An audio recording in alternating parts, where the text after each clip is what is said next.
Hello YouTube, we are back for another Golden Age unboxing, and this is going to be a good one.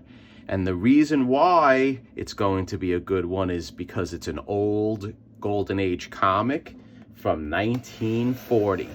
Also, this is an important upload because we have a lesson that we learned as a result of this purchase. And the lesson is use bid results, or use bid results that you are bidding on books to get books of the same issue for cheaper. What does that mean, Jerry? Well, I'll tell you what that means. It means that this book was an offer that I made for a book that was listed on my comic shop's website. So before I made an offer on this book, I was bidding on another issue of the book that was featured in the website, or on the website. The book that I was bidding on is right here, Whiz Comics number 9 from October 1940. Now, as you can see, based on the picture, the book was in pretty rough shape. It had a lot of tape. It had pieces missing from the cover. My comic shop listed it at a 0.5. So, what happened? What happened was I was hot and heavy, throwing bids out, maybe trying to get this book for what I wanted to pay.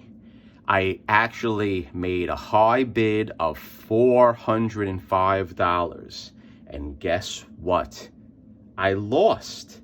And the winning bid was $410. Boo! But guess what? There was another copy on my comic shop's website, and here is the other copy. And the other copy was being asked, or my comic shop was asking $449 for the comic. Okay? So with that $449 amount, I used the high bid for the issue with the tape, and I made an offer for the $449 copy that was on the website immediately when I lost the issue for $410. The offer I made was $350. The seller came back very shortly with a counter of $425.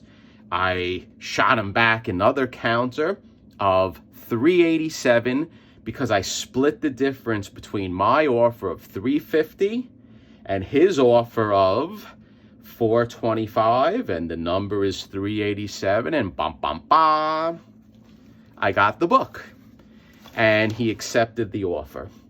So I was very happy, and this is the book right here. So let's take a look at it. So the lesson is use recent auction sales to try to get the book that you want. And here it is. This copy, in my opinion, presents a lot better than the copy I was trying to get just a few minutes before with the auction.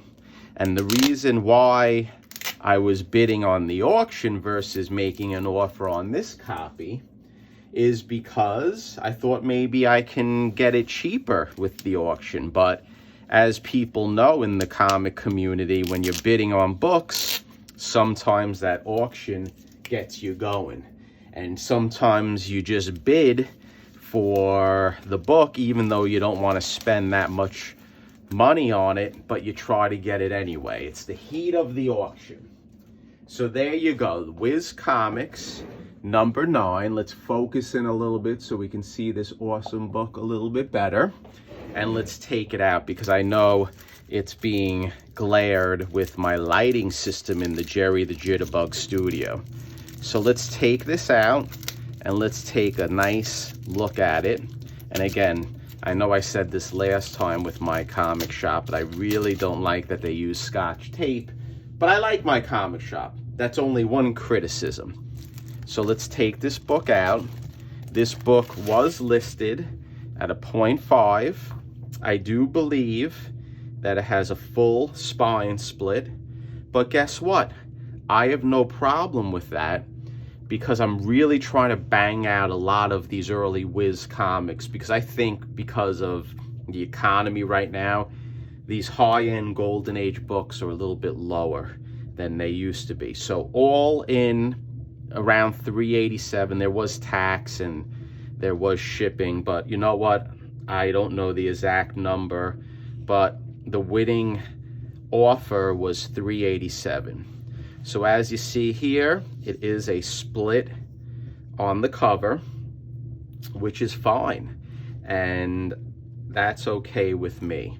I do not mind a split cover for such a book, such a book like this that is so old, being from October 1940.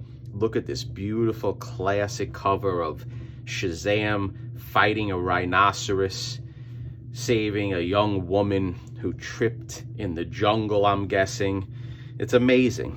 So this is a nice, clean copy, regardless of the issues with the cover and the back cover and the split. It doesn't matter to me. It is complete and it's mine. And I'm very happy to grab a book like this. Whether I'm going to do any conservation work on this book, I have not decided yet. I'm just happy to have it. I may just keep it as is and send it in to CGC and try to clean it up as best as possible. And we all know that we most likely will get a low grade, hoping maybe a 1, because I know there are cases with split covers. I even see some split covers getting up to 2 sometimes, I believe, if my memory is correct. So there's the book, Whiz Comics number 9, with a cover date of October 1940. It's amazing. Happy to have it in the collection. And guys, as I said, the key thing with this lesson that I'm trying to convey to my viewers is, if there's multiple books on a specific website that sells comics, you may want to try to shoot to get that book for an amount that the last winning bid was registered. And in this case, I saved some money. I saved probably about 20 bucks or so, but guess what? I got a lot better looking copy than that one prior with all the tape on it. So tell me what you think. Tell me if you like the book. Thank you for stopping by, and stay tuned.